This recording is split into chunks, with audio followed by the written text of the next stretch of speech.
Bonjour tout le monde, bonjour joli groupe, bonjour à tous ceux qui me suivent, à mes chers élèves et à tous ceux qui sont sur ma chaîne YouTube. Et je dis bien bienvenue aux nouveaux membres. Alors, avant s'il vous plaît de regarder ou de suivre cette vidéo, s'il vous plaît, celui qui ne s'est pas encore abonné à ma chaîne, qu'il le fasse maintenant s'il vous plaît et activez la cloche pour recevoir toutes les notifications dès qu'il y a une nouvelle vidéo. Mettez-moi s'il vous plaît vos j'aime, partagez la vidéo avec vos amis et merci beaucoup. Allez, on va commencer. Pour aujourd'hui, on va parler des procédés explicatifs concernant la première année moyenne. Alors, vous êtes appelés à connaître en première année, mes chers élèves, trois procédés explicatifs. Parce que toute la première année, on va étudier, ensemble le texte explicatif. Le type du texte est toujours explicatif. Très bien. Alors, on va commencer par les définitions. C'est quoi la définition?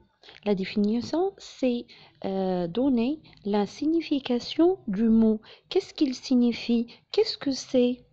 Un thème, un mot, c'est-à-dire un sujet, on va le définir. On va dire, par exemple, le téléphone portable est un moyen de communication. Pour celui qui ne le connaît pas, s'il va lire la définition, c'est bon. Il saura que c'est un moyen de communication. C'est bon. Ça, c'est la définition parmi les procédés explicatifs ou de l'explication. Le deuxième procédé explicatif, c'est l'énumération. L'énumération, c'est citer une suite de choses, une suite de mots, une succession. C'est de dire une suite, c'est-à-dire une succession, plusieurs choses, les citer l'une après l'autre. Je vous ai donné un exemple. J'achète et je mets les deux points de l'explication. Les légumes, les fruits, je cite, j'énumère plusieurs choses. Aussi, on est, c'est-à-dire dans le texte explicatif, dans la deuxième partie qui est la partie de l'explication, on emploie les connecteurs d'énumération. D'abord, ensuite, enfin, pour énumérer ou pour citer les bienfaits, par exemple, du téléphone portable. Ça, c'est une énumération aussi. C'est bon? On va passer maintenant au troisième procédé explicatif qui est la reformulation. La reformulation, c'est dire la même chose, c'est la même idée, mais d'une autre manière, d'une autre façon, avec d'autres mots. Voilà, donner plus d'explications.